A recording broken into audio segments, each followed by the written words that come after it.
Madriaga. Ang dami na po. Ang dami na po. Siguro ito ang isa sa pinaka ay yung isa sa matatawag natin na recently na star witness, no? Matatawag nating star witness na pinakamarami ang nagsabi na siya ay nagsisinungaling. Pero believe ka, no? Believe ka po sa kakapalan ng mukha ng ating House of Representatives. Lalong-lalo na po. Alam nyo kung ganyan po karami yung nagsasabi na hindi totoo yung sinasabi ng star witness. Ako po, kung ako po yung sponsor niyan, kusa na po akong bibitiw sa pag-sponsor o yung kasi nakakahiya po, no? Ang dami na po, pati po yung Pangulo ng Pilipinas ngayon. Kaya po ito, mawalang galang na po sa mga kagulang-gulang na House of Representative members, lalo na po yung mga Justice Committee members.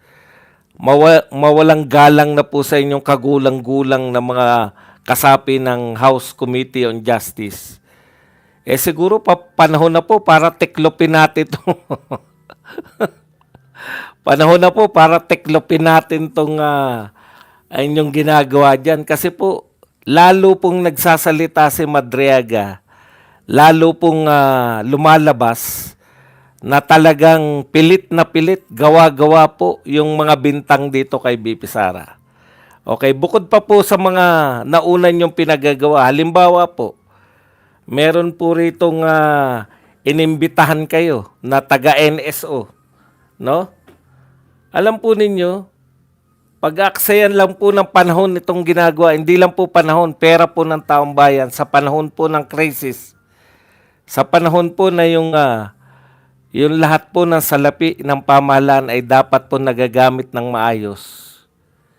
Matindi po yung ginagawa po ninyo. Magastos po yan yung sasagawa po ng mga hearing. Pero naatim po ninyo na ang pangunahing witness po ninyo ay nagsasabi ng kasinungalingan. Doon na lang Ano pa pong kinakailangan nyong gawin, no? Sa totoo lang po, ano pa po ang kinakailangan nyong gawin? Sa dami po na nagsabi na kasinungalingan yung sinasabi niya. Alam niyo po, isang tao lang ang magpatunay na sinungaling si Madriaga. Sapat na po para tigilan nyo na yan. Sabi ko nga, ito po palang nagreklamo na painter.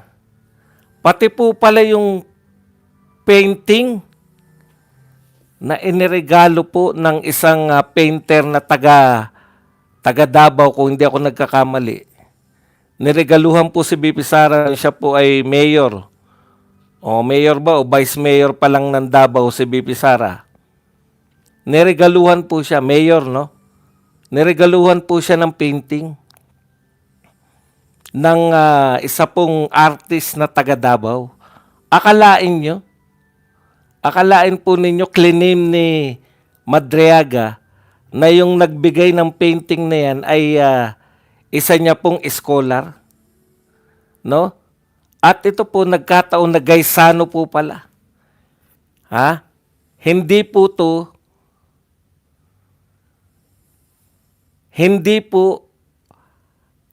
simpleng tao tong mga gaysano pagdating po dyan sa Visayas at Mindanao. Kung hindi po sikat sa atin sa Kamaynilaan yung mga gaysano mall, sa Visayas at Mindanao po sikat na sikat yan. Parang SM po ang mga mall nila, no? Nakakalat din po sa Visayas at Mindanao.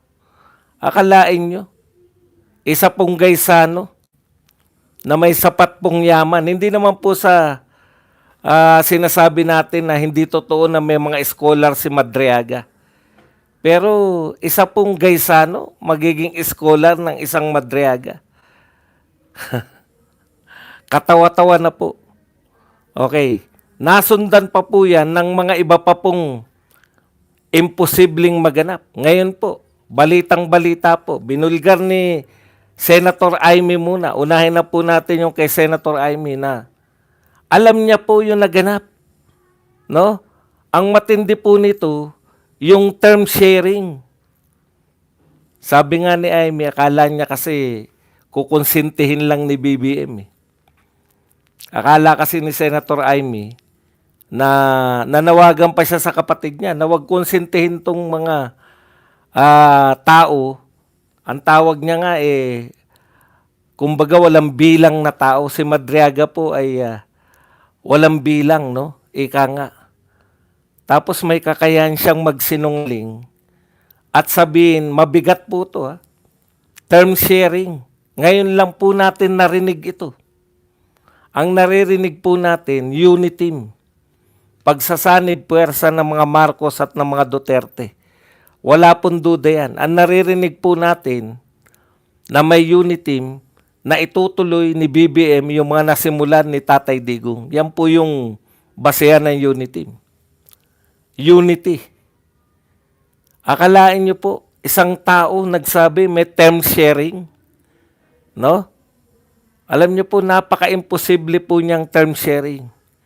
Ang ibig sabihin ni Madriaga, sa simula't simula pa lang ng pagtakbo ni BP Sara, mayroon na pong kasunduan o meron na pong hangad. Naghangad na po si BP Sara na maging presidente after ng ilang taon. Yan po ay napakalaking kalokohan. Dahil yung lahat po ng buhay na mula 2016 at nung 2022, kung kayo po ay buhay na, alam po ninyo na ang presidente from 2016 to 2022 ay very popular na presidente. At ang kanyang anak, lahat po tayo, ang pagkakaalam po natin, ang kanyang anak ay magmamana ng trono. Sa totoo lang po. Pero bantulot po, si BP Sara tumakbo. Number 1 po sa lahat ng survey si BP Sara. Nung panahon na yan, nung panahon po na matatapos yung termino ng kanyang ama. Ang kanyang ama po ang pinakamataas sa lahat po na naging presidente. Yung tatay po ni BP Sara, si Tatay Digong. Ang pinakamataas po ang rating sa lahat po na naging presidente ng Pilipinas. Mataas po sa lahat, 90%. Okay. Kaya lahat po ng bilib kay Tatay Digong, siyam sa bawat 10 Pilipino, 90%, no? Naniniwala na magiging presidente si BP Sara Inday Duterte nung panahon na yun. Pero ayaw pong tumakbo. Nabanggit na rin po ito ni BP Sara sa isa sa mga speeches niya. Na kung ginusto niya lang, siya ang presidente ng Pilipinas ngayon. Ngayon, ano po yung logic na yung number 1 na presidentiable, number 1 sa lahat ng survey, anak ng Pangulo, anak ng napakasikat na Pangulo. Ano po ang logic na may ambisyon pala yung Vice President na maging presidente, hindi pala, then mayor pala, na meron po palang ambisyon yung mayor ng Davao City, may ambisyon po pala na maging presidente. Ano po yung logic? Natatakbo siya bilang Vice President. Samantalang tatay niya po ang pinakapopular na presidente at siya yung number 1 na presidentiable. Bakit po? Bakit po siya makikipagkasundo ng term sharing kung gusto niya palang maging presidente? Di dapat tumakbo na lang si BP Sara. Kaya napakalaki po. Ngayon po, dinideny na po yan maski ni BBM. Wala pong term sharing. Siya po ay tumakbo. 6 na taon po siyang gusto niya maglingkod. Wag na po nating pag-usapan kung Si BBM po ba ay karapat-dapat sa kanyang paglilingkod? Naging maayos ba yung kanyang paglilingkod? Besides na po yan. Yung pong napaka-illogical na tatakbo ka para sa term sharing. Imposible po. Maski ngayon si BBM sinasabi walang term sharing. Oh, nakakadalawa na po tayo. Isa sa painting. Pangalawa sa term sharing. Ano po? Kinakailangan po ba dapat lahat ng sinabi ni Madriaga pabulaanan? Para maniwala kayo na sinungaling? Alam nyo po, may kasabihan po sa batas na pag nagsinungaling ka sa isa, maaaring nagsisinungaling ka na rin sa iba. So sa painting pa lang na nagsinungaling ka, sapat na po sana yun. Para po mabansagang kang sinungaling at hindi ka napagtiwalaan sa iba mo pang testimonya. Pero sige po, total ayaw niyong maniwala na isang pagsisinungaling ay okay pa rin siya.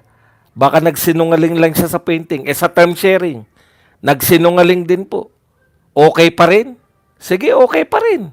O ngayon po, ang sagot po ng Ombudsman Martires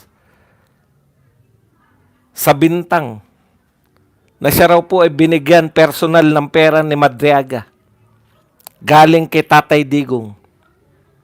Sabi ni Martires, bakit kung ako ay malapit na kay Tatay Digong, bakit padadaanin pa sa isang hindi niya kilala, sa isang taong walang nakakakilala kahit sino sa kanya, bakit ipapadaan pa dun? Kung very close naman pala si Digong at saka si Martires, bakit na lang po hindi idirekta o kaya doon sa kakilala ni Martires, di ba? O yan po, ito po pahayag ni Martires. O, ngayon, kasuhan niyo po si Martires. Kung kayo po'y naniniwala dito talaga kay Madriaga, bakit hindi nyo kasuhan si Martires? Ang pangit lang dito kay Auntie Claire, hihilot niya pa eh.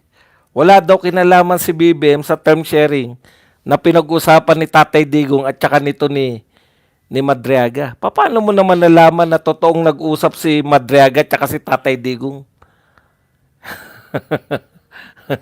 At sila lang ang nag-usap? May term sharing?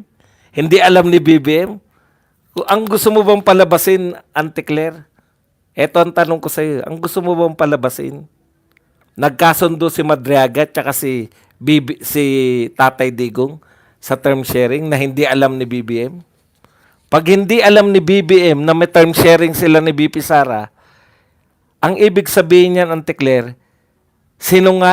ayon kay BBM, nagsisinungaling si Madriaga, wag mo nang hilutin na magandang pananalita. Pero na lang kung sasabihin mo na nagpapasya sa political career ni BBM ay si Tatay Digong. Siyempre, hindi mo naman aaminin yun. Okay. Eto pa po, sinabi po ni Martires na ganun nga po. Oh, sapat na ba yan? Hindi pa ba sapat yan, Laila de Lima at Redon at Luistro para hindi nyo paniwalaan at ibasura nyo na yung mga sinasagawa ninyo na yan?